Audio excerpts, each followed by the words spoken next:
Bobby Lopez here, and I hope you've already looked at the video of where to have your head at address and impact. This is a big example of somebody having it right on the ball, which we talked about there. Now look at this. He's got his head literally right on top, maybe even in front of it. Maybe even in front of it, actually. I mean, that could be trouble right there. Let's look over here. Let's pick on Ken Perry. You know he's good. Look at the difference.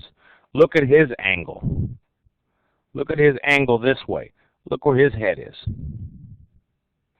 And don't start in with the fact he's got a driver, because if you looked at the other video, you saw I showed both the iron and the wood. So he's behind the golf ball.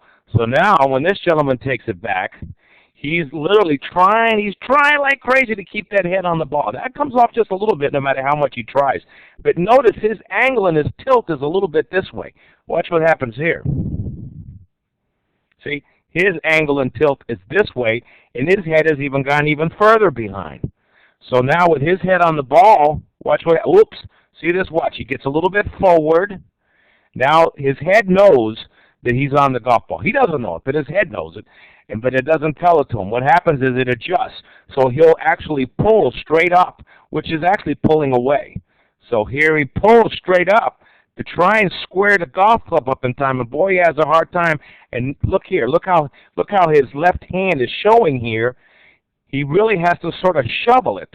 He can't really release it out like Kenny Perry does because he's well behind the golf ball. His head is over there towards his right foot. So here, this gentleman gets sort of jammed. His left shoulder has to go back and up. See him pull up out of the spine angle to hit it, because it's the only way he'll square it up in time. Because otherwise he's going to be late and he's going to bail it out to the right. So you've got to let that head move some. Look how he can release, and look how his head is right over here in his left foot. Here, his head is back because he's actually lifting up and falling back because he has to, because his head is too much forward. So get your head behind the ball and stay back there and release out with the arms and stretch those arms out through the ball rather than getting, like they say in football, alligator arms. You're going to get those alligator arms coming through the impact and going to be scoopy because you're too much on top of the golf ball. All right, I hope this helps you out some. Bobby Lopez signing off. Get your head behind the golf ball.